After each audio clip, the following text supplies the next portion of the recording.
hidup kudus yang menghasilkan buah Roh Kudus. Kita akan semakin kuat bila kita terus menghayati bahwa Kristus diam dan hidup di dalam diri kita.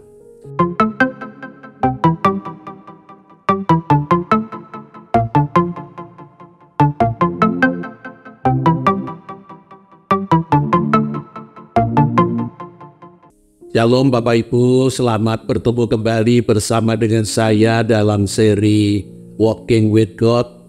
Ini seri yang ke-146 dan saya memilih judul Siapa Saya. Bacaan terambil dari Filipi pasal yang pertama, ayat yang pertama. Dari Paulus dan Timotius, hamba-hamba Kristus Yesus, kepada semua orang kudus dalam Kristus Yesus di Filipi dengan para pengawas jemaat dan diaken. Mari kita berdoa terlebih dahulu. Ya Tuhan yang kami kenal, kami sembah di dalam diri Tuhan Yesus Kristus. Terima kasih oleh karena Tuhanlah yang mengasihi kami, yang menginginkan segala yang terbaik bagi kami. Tuhan bukan hanya menciptakan dan memeliharakan kami, tetapi di dalam kematian, kebangkitan Tuhan Yesus Kristus, Tuhan mencipta ulang kami. Berilah kami pengertian akan kebenaran ini, juga apa yang menjadi akibat dari kematian dan kebangkitan Tuhan Yesus Kristus bagi hidup kami. Tolonglah Allah yang menjadi perantaraan firman, layakkan, kuduskan, dan mampukanlah Ia, supaya Ia dapat berkata-kata seturut dengan kehendak Tuhan, tetapi juga agar kata-katanya dapat kami ikuti dan kami mengerti. Kami berdoa memohon di dalam nama Tuhan kami yang hidup, Tuhan Yesus Kristus. Terima kasih. Amin.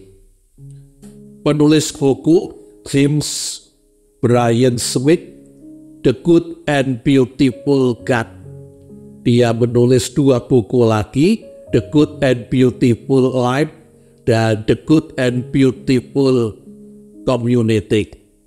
Dalam bagian tentang buku yang pertama, The Good and Beauty God, James Bryan Smith menceritakan tentang pertemuannya dengan teman lamanya, Gary, yang sekarang sudah menjadi pebisnis sukses, tetapi dia masih juga bersedia untuk mengajar di kelas sekolah minggu di gerejanya. Ketika mereka bertemu, Gary memakai setelan jas lengkap dengan dasi, tetapi yang menarik dia memakai sebuah gelang. Setahu saya gelang karet yang bertuliskan WWJD. What would Jesus do? Apa yang akan Yesus lakukan? Lalu Gary menceritakan bahwa dia butuh pertolongan oleh karena dia merasa masalahnya sudah semakin parah. Ia berusaha, tetapi semakin ia berusaha, masalahnya justru bertambah parah. Masalahnya bukan tentang keluarga atau tentang pekerjaan, tetapi tentang hubungannya dengan Allah yang ia gambarkan seperti di ujung tanduk. Lalu ia mengungkapkan sebagai seorang pebisnis, ia seringkali berada di luar kota dan menginap di hotel, dan di sanalah ia mengalami pencobaan yang berat dan berkali-kali membuat ia jatuh, yaitu pornografi. Makin ia berusaha, semakin kuat ia berusaha, termasuk juga dengan memakai gelangnya WWJD, tetapi ia tetap gagal.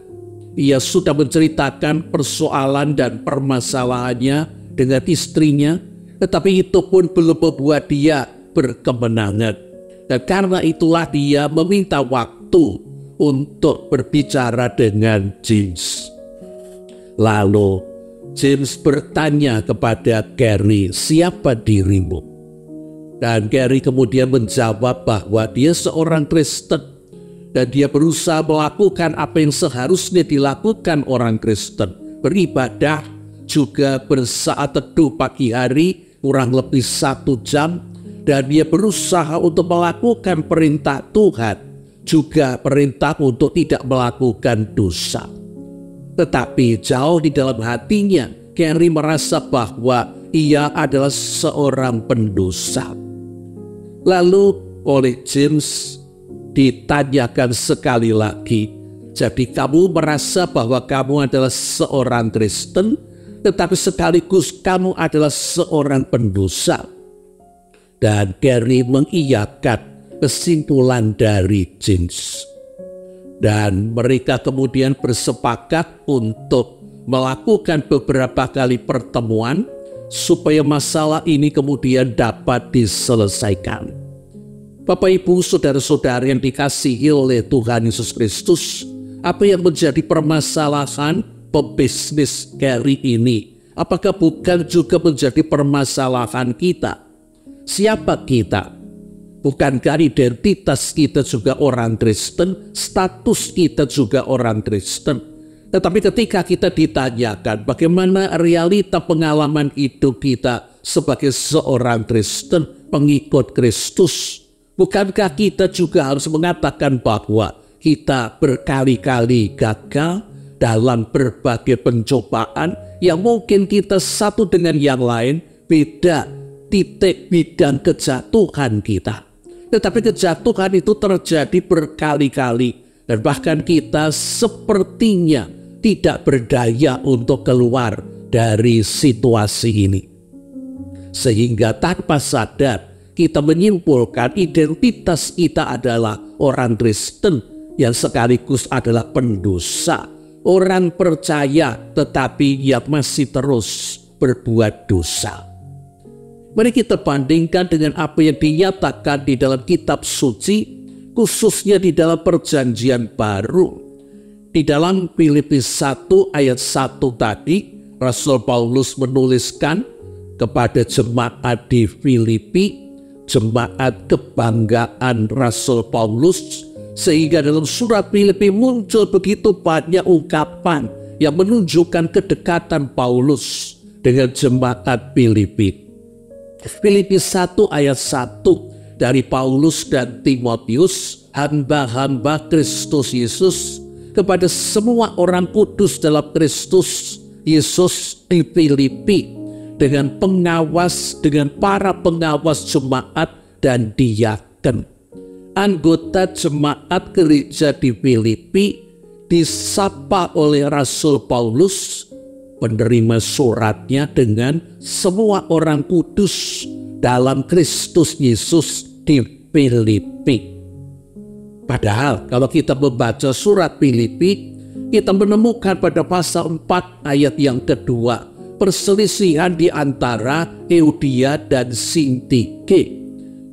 Sepertinya mereka bukan hanya anggota jemaat biasa. Euodia dan Sintike adalah para pemimpin jemaat. Dan bukankah biasanya di belakang para pemimpin jemaat ada orang-orang yang menjadi pendukung? Sekalipun mungkin juga ada orang-orang yang mungkin tidak terlalu suka dengan mereka. Perselisihan dua orang pemimpin jemaat bisa jadi berkembang menjadi perselisihan dua kelompok yang ada di dalam jemaat. Dan karena itu Rasul Paulus minta supaya rekannya yang lain mendamaikan Euodia dan Sintike. Ada perselisihan, ada masalah di jemaat Filipi. Sehingga kalau kita membaca bagian lain dari surat Filipi, pada pasal 2 ayat 1 dan 4, di sana muncul nasihat supaya jemaat Filipi bersatu dan merendahkan diri. Kalau tidak ada masalah, mengapa harus bersatu? Berarti ada permasalahan, perselisihan, mungkin sudah mendekati perpecahan, dan itu disebabkan oleh karena merendahkan yang lain, merendahkan orang lain, bisa jadi merendahkan kelompok yang lain. Jadi kalau kita membaca surat Filipi, kita menemukan dugaan bahwa di jemaat Filipi ada masalah, ada perselisihan, ada sikap merendahkan orang lain, kelompok yang lain. Lalu, bagaimana Rasul Paulus mengatakan bahwa jemaat di Filipi adalah orang-orang kudus? Tetapi apa yang ditulis oleh Rasul Paulus ternyata juga ditulis oleh Rasul Petrus. Di dalam surat 1 Petrus 1 ayat 1. Dari Petrus, Rasul Yesus Kristus, kepada orang-orang pendatang yang tersebar di Pontus, Galatia, Kapadokia, Asia Kecil, dan Bitinia, yaitu mereka yang terpilih sesuai dengan rencana Allah Bapa kita dan dikuduskan oleh Roh, supaya taat kepada Kristus dan menerima percikan darahnya. Jemaat-jemaat yang tersebar di Asia Kecil ditulis oleh Rasul Petrus dikuduskan oleh Roh. Bukankah ini yang menyebabkan Rasul Paulus menyebut jemaat Filipi adalah orang-orang kudus? Kekudusan orang percaya di dalam perjanjian baru bukan karena keberhasilan moral atau prestasi kesalehan, tetapi terkait dengan apa yang dilakukan Tuhan Yesus untuk kita. Kekudusan bukanlah tentang apa yang kita lakukan, tetapi tentang apa yang telah Kristus lakukan. Mari kita melihat beberapa ayat.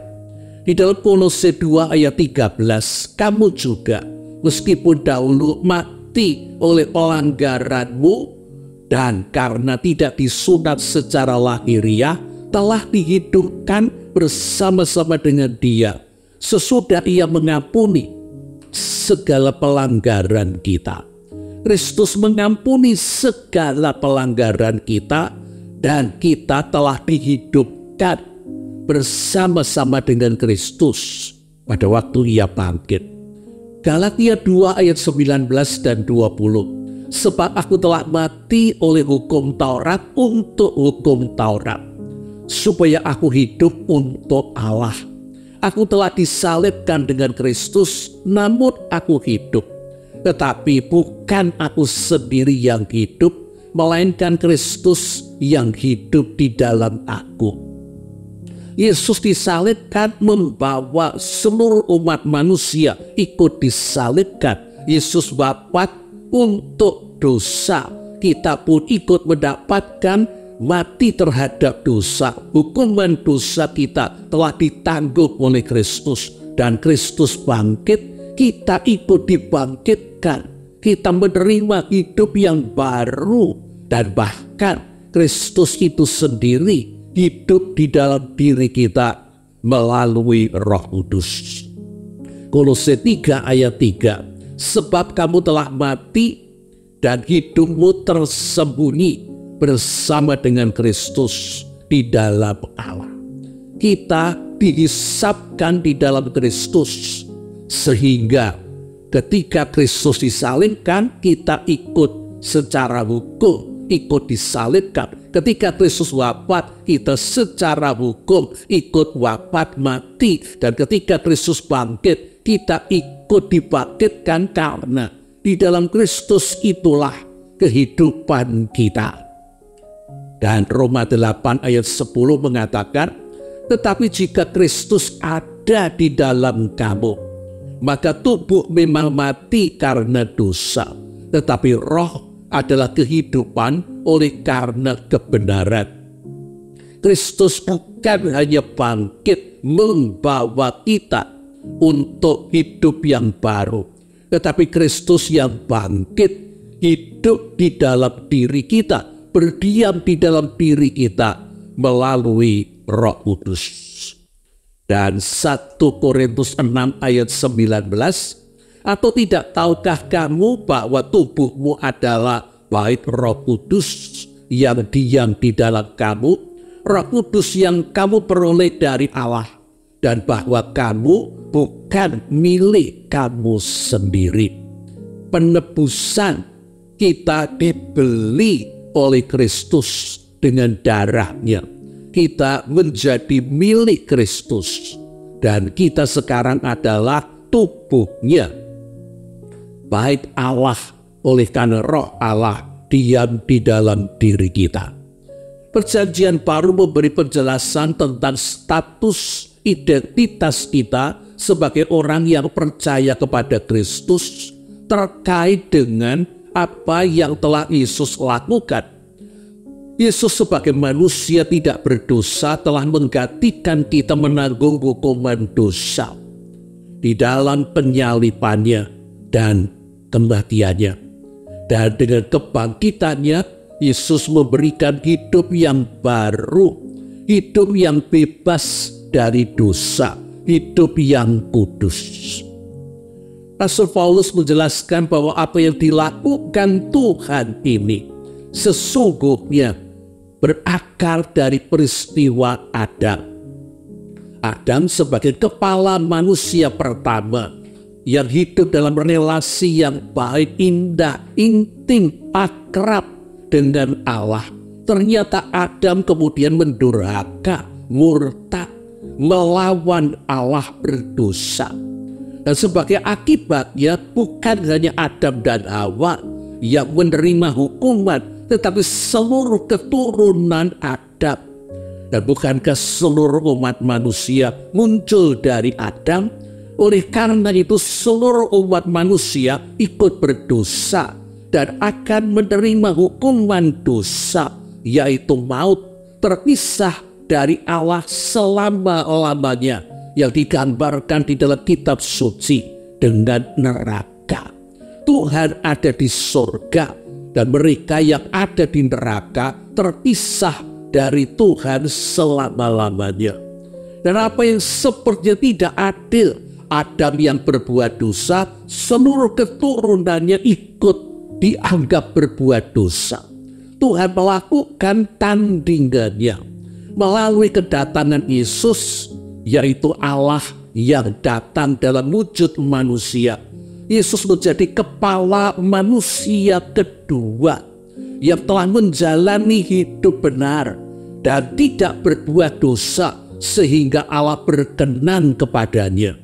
Tetapi Yesus sebagai orang benar, kepala manusia kedua, bersedia menanggung hukuman dosa umat manusia yang sudah ia jalani dalam penyaliban dan kematiannya, sehingga dengan penyaliban dan kematiannya ia menanggung hukuman dosa umat manusia, membebaskan umat manusia yang percaya dan menyerahkan diri kepadanya dari maut, yaitu hukuman dosa.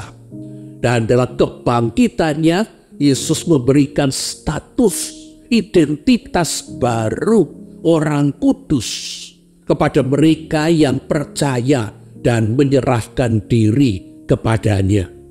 Mari kita melihat ayat-ayat yang mendukung. Di dalam Roma 6 ayat yang ke-6.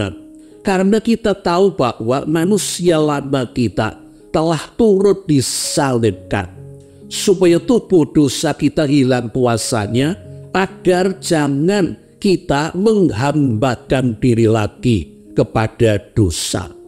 Roma 6 ayat yang ke-4. Dengan demikian kita yang telah dikuburkan bersama dengan Dia melalui baptisan dalam kematian, supaya sama seperti Kristus dibangkitkan dari antara orang mati oleh kemuliaan Bapa, demikian juga kita dimungkinkan hidup dalam hidup yang baru. Kalimat terakhir, kita dimungkinkan hidup dalam hidup yang baru. Di dalam terjemahan baru pertama ditulis, demikian juga kita akan hidup dalam hidup yang baru. Kebangkitan Kristus memberikan kehidupan yang baru. Efesus 2 ayat 4 dan 5. Tetapi Allah yang kaya dengan rahmat, oleh karena kasih-Nya yang besar yang dilimpahkannya kepada kita, telah menghidupkan kita bersama-sama dengan Kristus, sekalipun kita telah mati oleh kesalahan-kesalahan kita. Oleh kasih karunia kamu diselamatkan. Kita diselamatkan, kita diampuni dosa kita mendapatkan hidup baru, hidup kudus, bukan karena kita berbuat sesuatu apapun, tetapi karena pemberian, karena anugerah yang kita terima dengan iman. Jadi, bila dengan iman kita percaya bahwa Yesus telah mati, wafat untuk menanggung hukuman dosa kita, maka kita sudah tidak akan lagi mengalami hukuman dosa. Kita dibebaskan dari maut. 2 Korintus 5 ayat 15, Kristus telah mati untuk semua orang, supaya mereka yang hidup tidak lagi hidup untuk dirinya sendiri, tetapi untuk Dia yang telah mati dan telah dibangkitkan untuk mereka. Sekali lagi, kematian dan kebangkitan Yesus adalah untuk orang-orang berdosa. Oleh karena Yesus tidak berdosa, Ia tidak perlu mengalami hukuman dosa. Tetapi Ia mengalami hukuman dosa untuk menggantikan kita.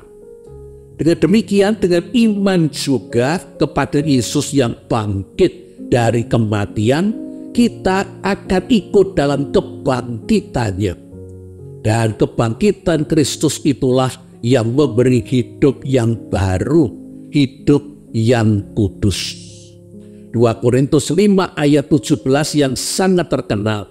Jadi siapa yang ada di dalam Kristus, ia adalah ciptaan baru. Yang lama sudah berlalu, sesungguhnya yang baru sudah datang. Ayat ini berbicara secara hukum, bukan secara realita.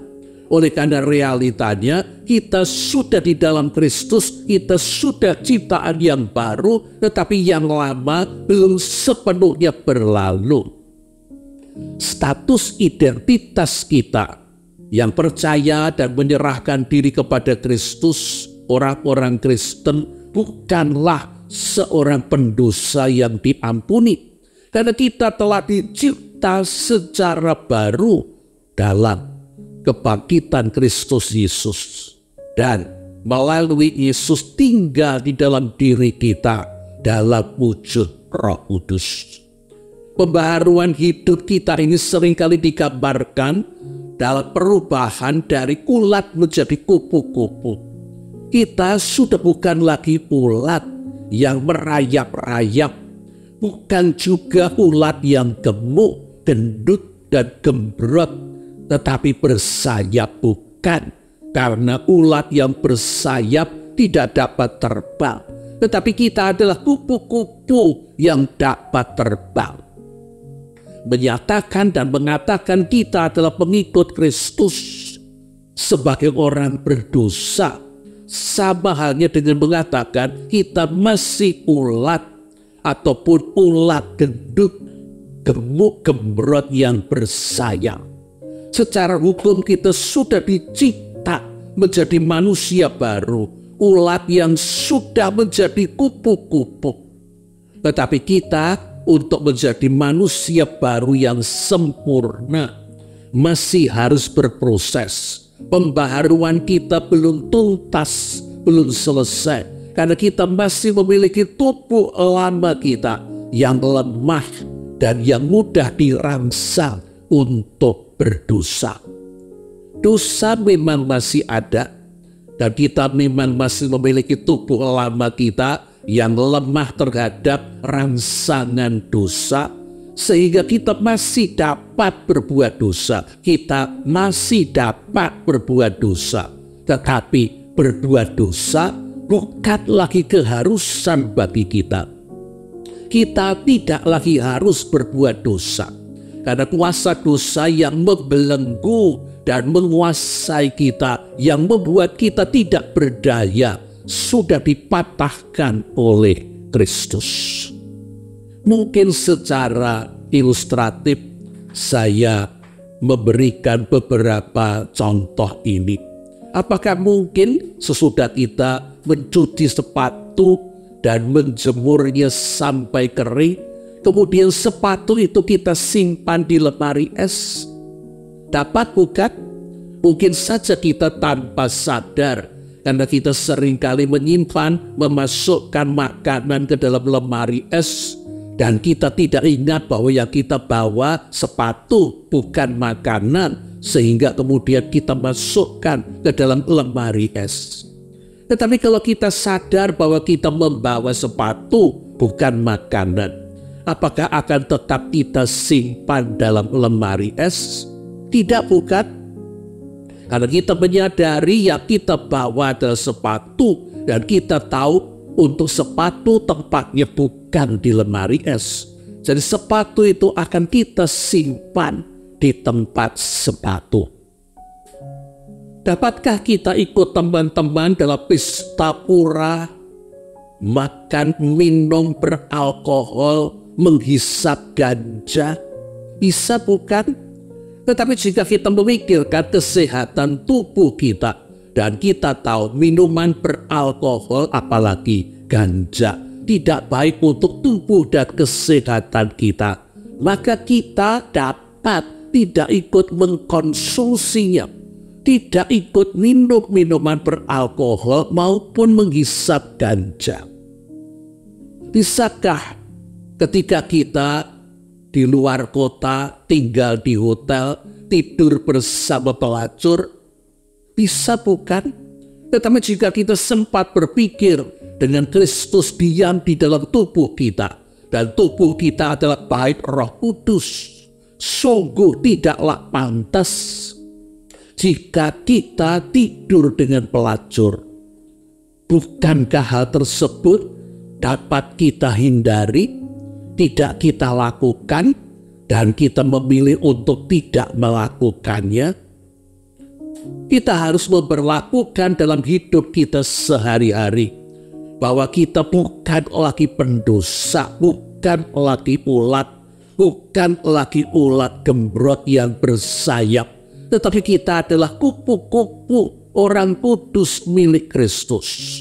Kita sudah mendapatkan kebenaran bahwa kita bukan lagi di bawah kuasa dosa. Kita sudah menerima status baru, identitas baru dari Kristus.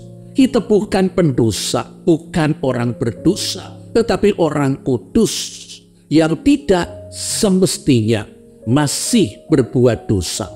Oleh karena itu kita harus terus menyadari status dan identitas kita sebagai orang kudus, supaya kita tidak berbuat hal-hal dan perbuatan-perbuatan berdosa yang tidak sesuai dengan status dan identitas kita sebagai orang kudus. Kita masih terus berhadapan dengan berbagai pilihan di depan kita. Pilihan-pilihan yang haram ataupun yang halal, yang kudus ataupun yang kudus. Dan karenanya kita harus memilih berdasarkan status dan identitas kita sebagai orang kudus. Dan untuk dapat terus-menerus menyadari status dan identitas baru kita sebagai orang kudus, kita tidak dapat mengandalkan kekuatan manusiawi kita yang lemah, tetapi kita harus bergantung pada Kristus yang melalui Roh-Nya tinggal diam di dalam diri kita.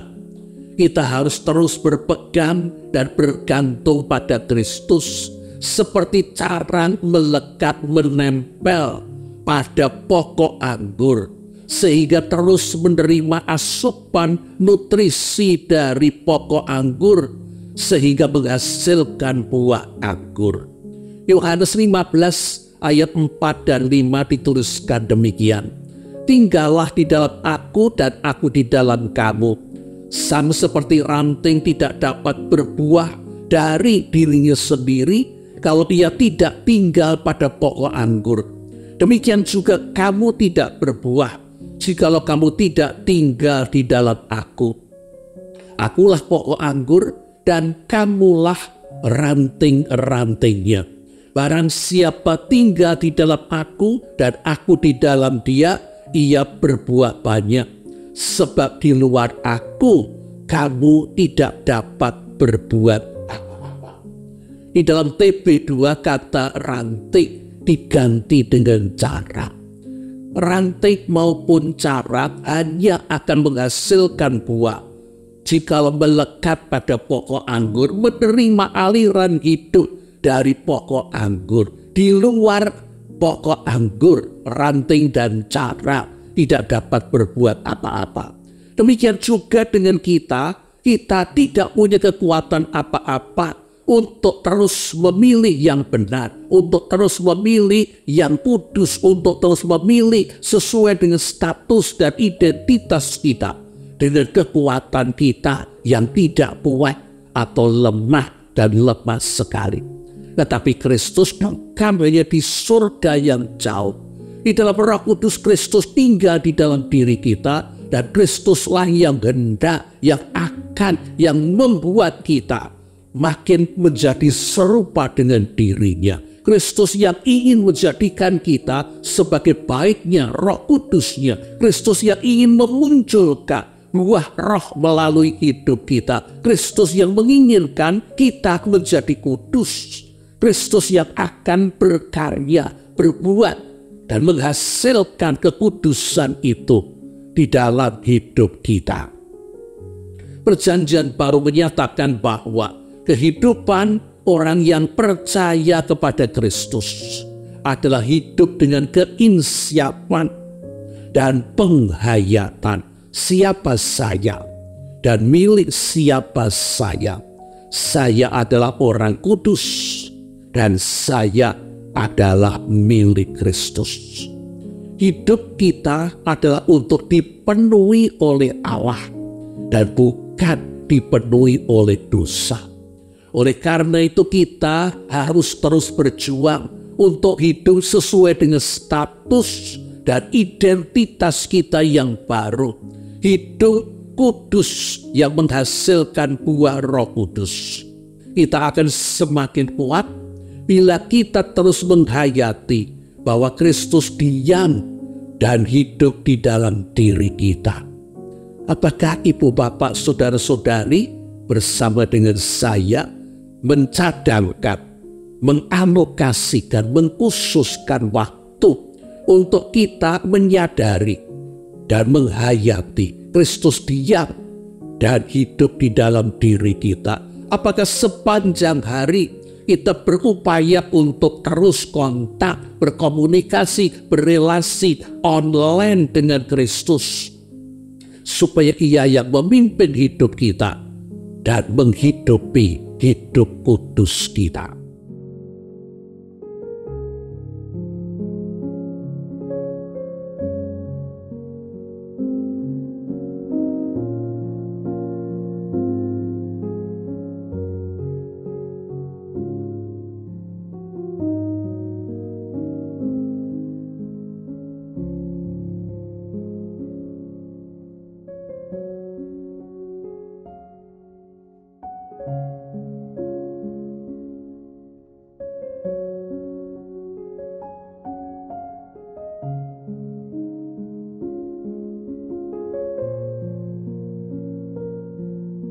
Mari kita terus mengingat dan menghidupi identitas kita. Kita adalah orang kudus dalam Kristus. Kita adalah orang kudus karena Kristus. Kita adalah orang kudus milik Kristus. Dan kita harus hidup kudus untuk Kristus. Roh Kudus akan menolong kita. Amin.